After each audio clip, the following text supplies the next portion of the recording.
ఓం శాంతి. 24/10/2020 ప్రాతమురళి. బాప్దాదా మధువనం. మధురమైన పిల్లలు, మీరు సత్యమైన దీపపురుగులు. మీరు ఇప్పుడు దీపంపై బలి అవుతారు. ఇలా దగ్ధమైన దానికి స్మృతి చిహ్నమే ఈ దీపావళి పండుగ. ప్రశ్న: బాబా తమ పిల్లలకు ఏ సమాచారాన్ని వినిపించారు? జవాబు: ఆత్మలైన మీరు నిర్వాణధామం నుండి ఎలా వచ్చారు? పరమాత్మనైన నేను ఎలా వచ్చాను అన్నది బాబా వినిపిస్తున్నారు. నేను ఎవరినో, ఏం చేస్తానో, రామరాజ్యాన్ని ఎలా స్థాపిస్తానో, పిల్లలైన మీచే రావణుడిపై విజయాన్ని ఎలా ప్రాప్తింపచేస్తానో. పిల్లలైన మీకు ఇప్పుడు ఈ విషయాలన్నీ తెలుసు. ఇప్పుడు మీ జ్యోతి వెలిగింది. గీతము: నీవే తల్లివి తండ్రివి. ఓం శాంతి. మధురాతి మధురమైన ఆత్మిక పిల్లలు గీతమును విన్నారు. ఆత్మలు ఈ దైహికమైన కర్మేంద్రియాల ద్వారా ఈ గీతమును విన్నాయి. గీతము ప్రారంభంలో సరిగ్గానే ఉంది. చివరిలో భక్తిలోని పదాలు ఉన్నాయి. నీ చరణాల ధూళిని అని ఉంది. పిల్లలు చరణాలలోని ధూళి ఎలా అవుతారు? ఇది పొరపాటు. బాబా పిల్లలకు సరైన పదాలను అర్థం చేయిస్తారు. పిల్లలు ఎక్కడి నుండి వస్తారో బాబా అక్కడి నుండే వస్తారు. అది నిర్వాణధామము. అందరూ ఎలా వస్తారో బాబా పిల్లలకు సమాచారాన్ని వినిపించారు. తాను ఎలా వస్తారో, వచ్చి ఏం చేస్తారో కూడా బాబా వినిపిస్తారు. రామరాజ్య స్థాపన చేసేందుకు గాను రావణుడిపై విజయాన్ని ప్రాప్తింపచేస్తారు. రామరాజ్యము, రావణరాజ్యము ఈ భూమిపైనే ఉంటాయి. ఇప్పుడు మీరు విశ్వానికి యజమానులుగా అవుతారు. భూమి, ఆకాశము, సూర్యుడు మొదలైనవన్నీ మీ చేతుల్లోకి వచ్చేస్తాయి. రావణరాజ్యం మొత్తం విశ్వం పైన ఉంది అని అంటారు. అలాగే రామరాజ్యం కూడా మొత్తం విశ్వంపై ఉంటుంది. రావణరాజ్యంలో ఎన్ని కోట్ల మంది ఉంటారు? రామరాజ్యంలో అయితే తక్కువ మంది ఉంటారు. మళ్ళీ మెల్లమెల్లగా వృత్తిని పొందుతుంటారు. రావణరాజ్యంలో వృత్తి చాలా ఎక్కువగా జరుగుతుంది. ఎందుకంటే మనుష్యులు వికారులుగా అయిపోతారు. రామరాజ్యంలో నిర్వికారులు ఉంటారు. ఇది మనుషుల కథ. కావున రాముడు కూడా అనంతమైన యజమానియే. అలాగే రావణుడు కూడా అనంతమైన యజమానియే. ఇప్పుడు అనేక ధర్మాలు ఉన్నాయి. అనేక ధర్మాల వినాశనము అన్న గాయనం కూడా ఉంది. బాబా వృక్షమును కూర్చి కూడా అర్థం చేయించారు. ఇప్పుడు దసరా పండుగను జరుపుకుంటాడు. రావణుణ్ణి తగలపెడతారు. ఇది హద్దులోని తగలపెట్టడం. మీ విషయము అనంతమైనది. రావణుణ్ణి కూడా కేవలం భారతవాసులే తగలపెడతారు. ఎక్కడెక్కడైతే భారతవాసులు ఎక్కువగా ఉంటారో అక్కడ తగలపెడతారు. అది హద్దులోని దసరా. లంకలో రావణుడు రాజ్యం చేసేవాడని చూపిస్తారు. సీతను దొంగిలించి లంకకు తన ఇంటికి తీసుకువెళ్ళినట్లుగా చూపిస్తారు. ఇవి హద్దులోని విషయాలు. ఇప్పుడు మొత్తం విశ్వమంతటిపై రావణుడి రాజ్యం నడుస్తోందని బాబా అంటారు. ఇప్పుడు రామరాజ్యం లేదు. రామరాజ్యము అనగా ఈశ్వరుడు స్థాపించిన రాజ్యము. సత్యయుగాన్ని రామరాజ్యము అని అంటారు. మాలను స్మరిస్తారు. రఘుపతి రాఘవ రాజారాం అని అంటారు. కానీ రామరాజ్యాన్ని తలుచుకోరు. ఎవరైతే మొత్తం విశ్వమంతటి సేవను చేస్తారో వారి మాలనే స్మరిస్తారు. భారతవాసులు దసరా తర్వాత మళ్ళీ దీపావళిని జరుపుకుంటారు. దీపావళిని ఎందుకు జరుపుకుంటారు? ఎందుకంటే అప్పుడు దేవతల పట్టాభిషేకం జరుగుతుంది. పట్టాభిషేకము అప్పుడు ఎన్నో దీపాలను వెలిగిస్తారు. ఒకటేమో పట్టాభిషేకము, రెండవది ఇంటింట్లో దీపావళి అని అంటారు. ప్రతి ఆత్మజ్యోతి వెలిగిపోతుంది. ఇప్పుడు ఆత్మలందరి జ్యోతి ఆరిపోయింది. అందరూ లోహయుగం వారిగా ఉన్నారు. అనగా అంధకారం ఉంది.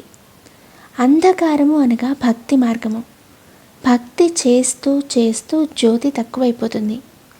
మిగిలిన దీపమాలలన్నీ కృత్రిమైనవి. పట్టాభిషేకం జరిగినప్పుడు బాణసంచా కాలుస్తారని కాదు. దీపావళి నాడు లక్ష్మిని పిలుస్తారు, పూజ చేస్తారు. ఈ ఉత్సవం భక్తి మార్గానికి చెందినది. ఏ రాజులైతే సింహాసనంపై కూర్చుంటారో వారు పట్టాభిషేక దినమును చాలా వైభవంగా జరుపుకుంటారు. అవన్నీ హద్దులోనివి. ఇప్పుడు అనంతమైన వినాశనం జరగనున్నది, సత్యమైన దసరా జరగనున్నది. బాబా అందరి జ్యోతులను వెలిగించేందుకు వచ్చారు. మా జ్యోతి పెద్ద జ్యోతితో కలిసిపోతుందని మనుషులు భావిస్తారు. బ్రహ్మ సమాజం వారి మందిరాల్లో ఎల్లప్పుడూ జ్యోతి వెలుగుతూ ఉంటుంది. ఏ విధంగా దీపపు పురుగులు దీపము చుట్టూ తిరుగుతూ అందులో దగ్ధమైపోతాయో, అలాగే మా ఆత్మ కూడా ఇప్పుడు ఆ పెద్ద జ్యోతిలో కలిసిపోతుంది అని వారు భావిస్తారు. దీనిపై ఒక దృష్టాంతాన్ని తయారు చేస్తారు. ఇప్పుడు మీరు అర్ధకల్పపు ప్రేయసులు. మీరు వచ్చి ఒక్క ప్రియుడిపై బలి అవుతారు. ఇక్కడ తగులుపడే విషయం ఏమీ లేదు. ఆ ప్రేయసీ ప్రియులు ఏ విధంగా ఒకరిపై ఒకరు ప్రేమని కలిగి ఉంటారో అలాగే ఇక్కడ అతడొక్కడే ప్రియుడు. మిగిలిన వారందరూ ప్రేయసులు. ప్రేయసులు ఆ ప్రియుణ్ణి భక్తి మార్గంలో స్మృతి చేస్తూ ఉంటారు. హే ప్రియ, మీరు వచ్చినట్లయితే మేము మీపై బలి అవుతాము. మిమ్మల్ని తప్ప ఇంకెవ్వరినీ స్మృతి చేయము అని అంటారు. మీ ప్రేమ దైహికమైనది కాదు. ఆ ప్రేయసీ ప్రియుల ప్రేమ దైహికంగా ఉంటుంది. కేవలం ఒకరినొకరు చూసుకుంటూ ఉంటారు. అలా చూసుకోవడంతో ఎంతో తృప్తిని చెందుతారు. ఇక్కడ ప్రియుడు ఒక్కడే, మిగిలిన వారందరూ ప్రేయసులు. అందరూ బాబాని స్మృతి చేస్తారు. కొందరు ప్రకృతి మొదలైన వాటిని కూడా నమ్ముతారు. అయినా హే భగవంతుడా, ఓ గాడ్ అని వారి నోటి ద్వారా తప్పకుండా వస్తుంది. అందరూ అతన్ని పిలుస్తారు. మా దుఃఖాన్ని దూరం చేయండి అని అంటారు. భక్తి మార్గంలో ఎంతోమంది ప్రేయసీ ప్రియులు ఉంటారు. కొందరిని ఇంకొందరిని ప్రేమిస్తూ ఉంటారు. హనుమంతుడికి ఎంతోమంది భక్తులుగా అవుతారు. అందరూ తమ తమ ప్రేమించే ఇష్ట దైవపు చిత్రాలను తయారు చేసి పరస్పరము కూర్చుని వారికి పూజ చేస్తారు. పూజ చేసి మళ్ళీ ఆ ఇష్టదైవాన్ని నీటిలో ముంచేస్తారు. దీనిలో అర్థమేమీ లేదు. ఇక్కడ ఆ విషయాలు లేవు. ఇక్కడి మీ ప్రియుడు ఎల్లప్పుడూ సుందరంగా ఉంటాడు. అతడు ఎప్పుడూ నల్లగా అవ్వడు. యాత్రికుడైన బాబా వచ్చి అందరినీ తెల్లగా తయారు చేస్తారు. మీరు కూడా యాత్రికులే కదా. దూరదేశం నుండి ఇక్కడికి వచ్చి పాత్రను అభినయిస్తారు. మీలో కూడా నెంబర్ వారీగా పురుషార్థానుసారంగా అర్థం చేసుకుంటారు. ఇప్పుడు మీరు త్రికాలదర్శులుగా అయిపోయారు. రచయిత మరియు రచన ఆది మధ్యాంతాలను మీరు తెలుసుకున్నారు. కావున మీరు త్రికాలదర్శి బ్రహ్మకుమారి కుమారులు. ఏ విధంగా జగద్గురువు మొదలైన టైటిల్ లభిస్తాయో అలాగే మీకు ఈ టైటిల్ లభిస్తుంది. మీకు అన్నిటికన్నా స్వదర్శన చక్రధారి అనే ఉన్నతమైన టైటిల్ లభిస్తుంది. బ్రాహ్మణులైన మీరే స్వదర్శన చక్రధారులా, లేక శివబాబా కూడా స్వదర్శన చక్రధారులా? శివబాబా కూడా స్వదర్శన చక్రధారియే. ఎందుకంటే ఆత్మయే శరీరంతో పాటు స్వదర్శన చక్రధారిగా అవుతుంది. బాబా కూడా ఇతడిలోకి వచ్చి అర్థం చేయిస్తారు. శివబాబా స్వదర్శన చక్రధారి. కాకపోతే మిమ్మల్ని ఎలా తయారు చేస్తారు? వారు అందరికన్నా ఉన్నతోన్నతమైన పరమాత్మ. దేహముని ఎప్పుడూ ఆ విధంగా అనరు. ఆ ఉన్నతోన్నతుడైన తండ్రియే వచ్చి మిమ్మల్ని ఉన్నతంగా తయారు చేస్తారు. ఆత్మలు తప్ప ఇంకెవ్వరూ స్వదర్శన చక్రధారులుగా అవ్వలేరు. అందులోనూ ఏ ఆత్మలు? ఎవరైతే బ్రాహ్మణ ధర్మంలో ఉన్నారో వారే స్వదర్శన చక్రధారులు. సూత్రధర్మంలో ఉన్నప్పుడు ఇవి వారికి తెలియవు. ఇప్పుడు బాబా ద్వారా మీరు తెలుసుకున్నారు. ఇవి ఎంత మంచి మంచి విషయాలు. మీరే వీటిని వింటారు మరియు ఎంతో సంతోషిస్తారు. బయటి వారు వీటిని విన్నట్లయితే ఆశ్చర్యపోతారు. ఓహో, ఇది చాలా ఉన్నతమైన జ్ఞానము అని అంటారు. అచ్చా, మరి మీరు కూడా స్వదర్శన చక్రధారులుగా అయినట్లయితే చక్రవర్తి రాజులుగా, విశ్వానికి యజమానులుగా అవుతారు. కానీ ఇక్కడి నుండి బయటికి వెళ్ళగానే అంతమైపోతారు. మాయ చాలా శక్తివంతమైనది. మాయ ఎంత శక్తివంతమైనదంటే దానివల్ల ఎక్కడున్నవారు అక్కడే ఉండిపోతారు. ఏ విధంగా గర్భంలో శిశువు ప్రతిజ్ఞలు చేసి బయటికి వస్తాడు, కానీ అవన్నీ అక్కడే ఉండిపోతాయి. మీరు ప్రదర్శిని మొదలైనవి అర్థం చేయించినప్పుడు చాలా బాగున్నాయి, చాలా బాగున్నాయి అని అంటూ ఉంటారు. ఈ జ్ఞానం చాలా బాగుంది, నేను ఈ విధంగా పురుషార్థం చేస్తాను, ఇది చేస్తాను, అది చేస్తాను అని అంటారు. కానీ బయటికి వెళ్ళగానే ఎక్కడివి అక్కడే ఉండిపోతాయి. అయినా కానీ ఎంతో కొంత ప్రభావం ఉంటుంది. అలాగని వారు ఎప్పుడూ రారని కాదు, వృక్షము వృత్తిని పొందుతూ ఉంటుంది. వృక్షము వృత్తిని పొందినట్లయితే అది అందరినీ ఆకర్షిస్తుంది. ఇప్పుడు ఇది రౌరవ నరకము. గరుడ పురాణంలో కూడా ఇటువంటి రోచక విషయాలను రాస్తారు. మనుషులకు భయం ఉండడానికి రోచకమైన విషయాలను వినిపిస్తారు. మనుషులు తేళ్ళు సర్పాల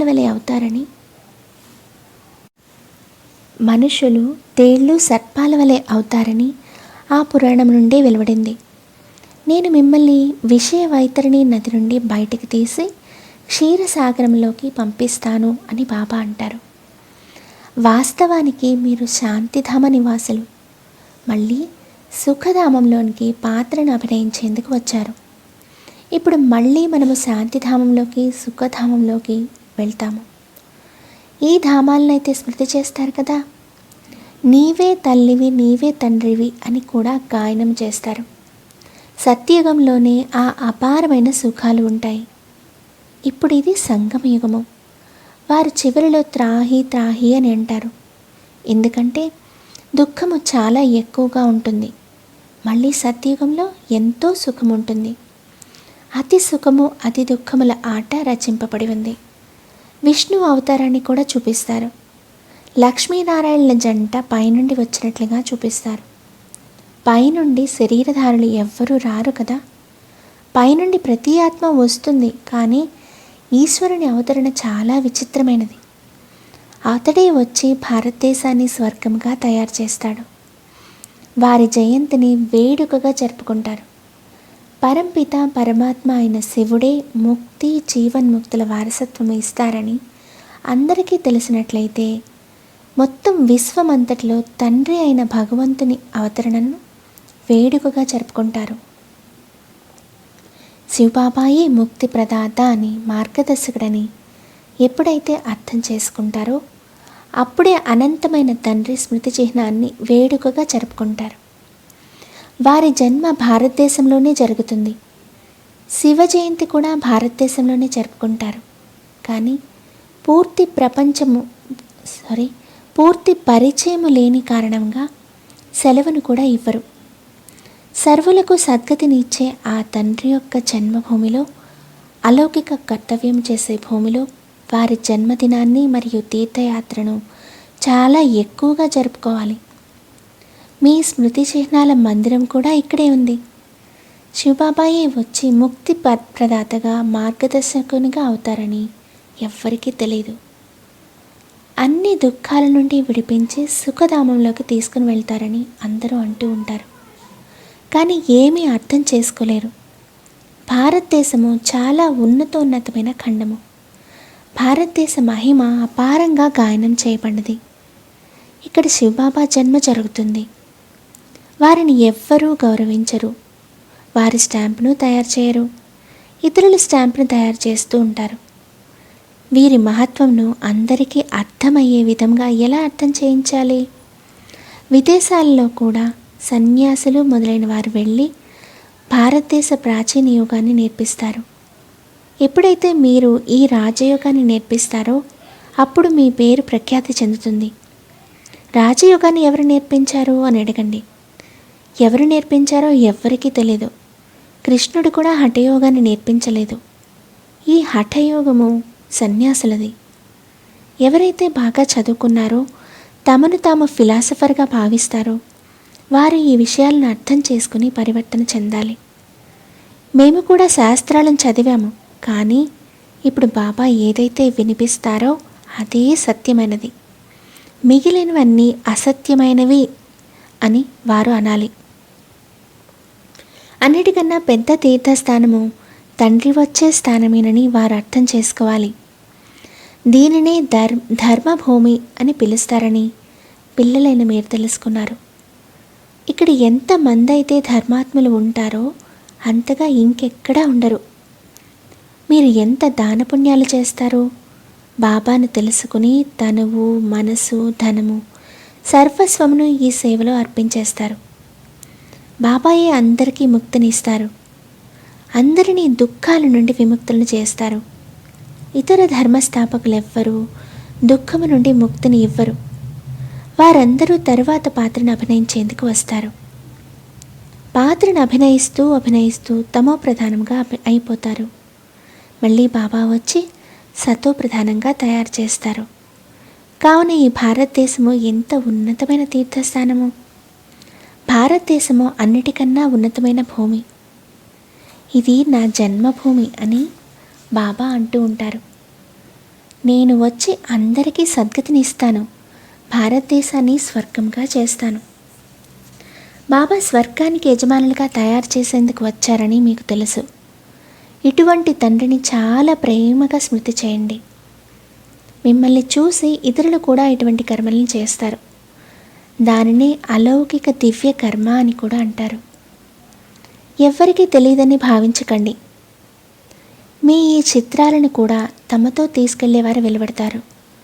మంచి మంచి చిత్రాలు తయారైతే స్టీమర్లలో నింపుకొని వెళ్తారు. స్టీమర్లు ఎక్కడెక్కడికైతే వెళ్తాయో అక్కడ ఈ చిత్రాలు పెట్టేస్తారు. మీ సేవ ఎంతగానో జరగనున్నది. హుండీని నింపే చాలా ఉదార చిత్తులైన మహారాజులు కూడా ఎంతోమంది వెలువడతారు. వారు ఇటువంటి పనులు చేయడం మొదలు పెడతారు. మీ పాత ప్రపంచాన్ని మార్చి కొత్త ప్రపంచాన్ని స్థాపించేవారెవరో అందరికీ తద్వారా అర్థమవుతుంది. మీ బుద్ధి కూడా ఇంతకుముందు తుచ్చముగా ఉండేది. ఇప్పుడు మీరు ఎంత స్వచ్ఛబుద్ధి గలవారిగా అవుతున్నారు. మనము ఈ జ్ఞానము మరియు యోగ బలము ద్వారా విశ్వాన్ని స్వర్గంగా చేస్తామని మీకు తెలుసు. మిగిలిన వారందరూ ముక్తిధామంలోకి వెళ్ళిపోతారు. మీరే అథారిటీలుగా అవ్వాలి. మీరు అనంతమైన తండ్రి పిల్లలు కదా. స్మృతి ద్వారానే శక్తి లభిస్తుంది. తండ్రిని వరల్డ్ ఆల్మైటీ అథారిటీ అని పిలవడం జరుగుతుంది. సర్వ వేద శాస్త్రాల సారమును వారు తెలియజేస్తారు. మరి పిల్లలైన మీకు సేవ ఉత్సాహము ఎంతగానో ఉండాలి. మీ నోటి నుండి జ్ఞానరత్నాలు తప్ప ఇంకేమీ రాకూడదు. మనము ప్రతి ఒక్కరము సుగంధము మరియు సౌందర్యము కలిగిన పుష్పాలము. మొత్తం ప్రపంచమంతా సస్యశ్యామలంగా అవుతుందని మీకు తెలుసు. అక్కడ అన్నీ కొత్తగా ఉంటాయి. దుఃఖమనే మాటే ఉండదు. పంచతత్వాలు కూడా మీ సేవలో తత్పరమై ఉంటాయి. ఇప్పుడు అవి ఇబ్బందిని కలిగిస్తూ ఉంటాయి. ఎందుకంటే మనుషులు అర్హులుగా లేరు. ఇప్పుడు తండ్రి అర్హులుగా తయారు చేస్తున్నారు. అచ్చా, మధురాతి మధురమైన ఆత్మిక పిల్లలకు మాత్పిత బాప్దాదాల ప్రియ స్మృతులు మరియు గుడ్ మార్నింగ్. ఆత్మిక పిల్లలకు ఆత్మిక తండ్రి నమస్తే. ఆత్మిక తండ్రికి ఆత్మిక పిల్లల గుడ్ మార్నింగ్ మరియు నమస్తే. Thank you Baba, thank you. ధారణ కొరకు ముఖ్య సారము. 1. రూపము మరియు సుగంధము కలిగి ఉంటూ మీ నోటి ద్వారా ఎప్పుడూ జ్ఞాన రత్నాలనే ఉచ్చరించాలి. సేవ ఉత్సాహంలో ఉండాలి, స్మృతిలో ఉండాలి మరియు అందరికీ బాబా స్మృతిని కలిగించాలి. ఈ దివ్య అలౌకిక కార్యంని చేయాలి. సత్యమైన ప్రేయసిగా అయి ఒక్క ప్రేడుపై బలి అవ్వాలి. అప్పుడే సత్యమైన దీపావళి జరుగుతుంది. వరదానము. గృహస్థ వ్యవహారము మరియు ఈశ్వరీయ వ్యవహారము ఈ రెండిటి సమానత ద్వారా సదా తేలిక మరియు సఫల్ భవ. విస్తారము. పిల్లలందరికీ శరీర నిర్వహణ మరియు ఆత్మ నిర్వహణలనే 2 సేవలు లభించాయి. కానీ 2 సేవలలోనూ సమయము, శక్తులపై సమానమైన అటెన్షన్ అవసరము. ఒకవేళ శ్రీమతం అనే ముళ్ళు, త్రాసులోని ముళ్ళు సరిగ్గా ఉన్నట్లయితే 2 వైపులా సమానంగా ఉంటుంది. కానీ గృహస్థము అన్న మాట అనటంలోని గృహస్థులుగా అయిపోయినట్లయితే సాకులు మొదలైపోతాయి. కావున గృహస్థలము కాము, ట్రస్టీలము అన్న స్మృతి ద్వారా గృహస్థ వ్యవహారము మరియు ఈశ్వరీయ వ్యవహారము రెండిటిలో సమానత ఉంచినట్లయితే సదా తేలికగా మరియు సఫలుగా ఉంటారు. స్లోగన్: ఫస్ట్ డివిజన్లోకి వచ్చేందుకు కర్మేంద్రియ జీతులుగా మాయా జీతులుగా అవ్వండి. ఓం శాంతి.